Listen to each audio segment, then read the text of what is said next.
নিরামিষের দিনে এইভাবে সাদা আলুর দমের রেসিপিটা বানাতে পারেন। এটা রুটি, পরোটা, পোলাও, ফ্রাইড রাইস যে কোনো কিছুর সঙ্গে খেতে দুর্দান্ত লাগে। নমস্কার বন্ধুরা, রূপাস কিচেনে সবাইকে স্বাগতম। তাহলে চলুন দেখে নেওয়া যাক। শুরু থেকে শেষ পর্যন্ত দেখার জন্য আপনাদের কাছে অনুরোধ রইল। এখানে আমি 6টা আলুকে খোসা শুদ্ধ প্রেসার কুকারের মধ্যে নুন দিয়ে সেদ্ধ করে নিয়ে তারপর খোসা ছাড়িয়ে 2 টুকরো করে কেটে নিয়েছি। এবার একটা মশলা তৈরি করে নেব। মিক্সির জারের মধ্যে দিয়ে দেব 2 চামচ পোস্ত, 5-6টা ভাঙা কাজু। মিক্সিতে প্রথমে কাজু আর পোস্তটাকে গুঁড়ো করে নেব। গুঁড়ো করে নেওয়ার পর চায়ের কাপের 1 কাপ টক দই দিয়ে দেব। সামান্য জল দিয়ে দেব। ঢাকা দিয়ে মিক্সিতে খুব ভালো করে পেস্ট করে নেব।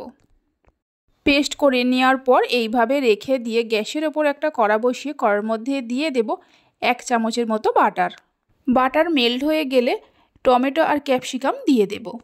এখানে আমি একটা বড় সাইজের টমেটোর দানা ফেলে দিয়ে চৌকো টুকরো করে কেটে নিয়েছি আর একটা ক্যাপসিকামের অর্ধেকটা নিয়ে চৌকো টুকরো করে কেটে নিয়েছি। হাই ফ্লেমে প্রথমে 1 মিনিটের মতো ভেজে নেব। টমেটো আর ক্যাপসিকামকে 1 মিনিটের মতো ভেজে নেওয়ার পর সেদ্ধ করে রাখা আলুগুলো দিয়ে দেব। আলুগুলো দেওয়ার পর হাই ফ্লেমে আরও মিনিট 2-3 সময় ধরে ভেজে নেব। অবশ্যই হাই ফ্লেমে ভাজতে হবে। 1 চামচের মতো কাসুরি মেথি দিয়ে দেব। কাসুরি মেথিটা দেওয়ার পর এর সঙ্গে মিশিয়ে নেব। সব কিছুকে ভেজে নেওয়ার পর একটা প্লেটের মধ্যে ঢেলে নিয়ে রেখে দেব। প্লেটের মধ্যে ঢেলে রেখে দেওয়ার পর ওই কড়াটা গ্যাসের ওপর বসিয়ে দিয়ে কড়ার মধ্যে দিয়ে দেব 3 চামচের মতো সাদা তেল। তেলের পরিমাণটা চাইলে বাড়িয়ে কমিয়ে নিতে পারেন।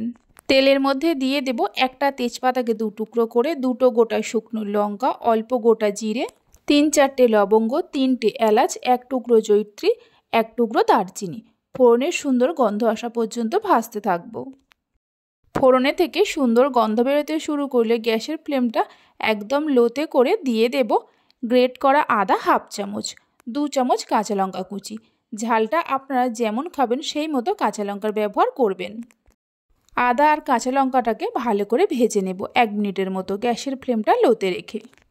আদা আর কাঁচা লঙ্কাটাকে ভেজে নেওয়ার পর মিক্সির জারের মধ্যে যে পেস্টটা করে রেখেছিলাম দিয়ে দেব। এই সময় গ্যাসের ফ্লেমটা লোতে রাখতে হবে বা বন্ধও করে দিতে পারেন।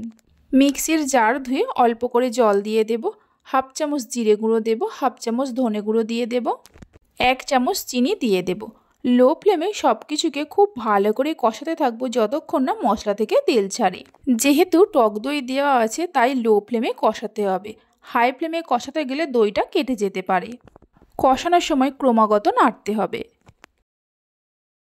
লো ফ্লেমে কিছুক্ষণ কষিয়ে নেওয়ার পর দেখুন মশলা থেকে ধীরে ধীরে তেল ছাড়তে শুরু করেছে, মানে মশলাটা খুব ভালো করে কষিয়ে নেওয়া হয়ে গেছে। মশলাটাকে কষিয়ে নেওয়ার পর পরিমাণ মতো জল দিয়ে দেব। আলুর দমের মধ্যে কেমন ঝোল রাখবেন সেই মতো জলের ব্যবহার করবেন। স্বাদ মতো নুন দিয়ে দেব, অল্প করে গরম মশলা গুঁড়ো দিয়ে দেব। নুন আর গরম মশলাটা মিশিয়ে নিয়ে ঝোলটাকে মিডিয়াম ফ্লেমে মিনিট 2-3 সময় ধরে ফুটিয়ে নেব। 2-3 মিনিট ফুটিয়ে নেওয়ার পর যে আলু, ক্যাপসিকাম আর টমেটো ভেজে রেখেছিলাম দিয়ে দেব। ঝোলের সঙ্গে সব কিছুকে মিশিয়ে নেওয়ার পর গ্যাসের ফ্লেমটা মিডিয়ামে করে ঢাকা দিয়ে দেব মিনিট 5-6 সময়ের জন্য। এইভাবে একবার আলুর দমের রেসিপিটা বাড়িতে বানিয়ে দেখতে পারেন।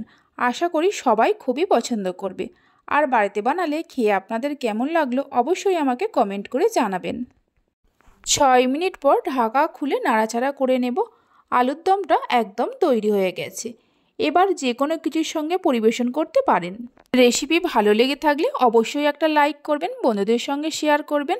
ভালো লাগলে চ্যানেলটি সাবস্ক্রাইব করে পাশে থাকা বেল আইকনটি প্রেস করবেন নতুন রেসিপির আপডেট পাওয়ার জন্য। তাহলে চলুন ভিডিওটা আমি এখানেই শেষ করছি। আপনারা সবাই ভালো থাকবেন, সুস্থ থাকবেন। ধন্যবাদ।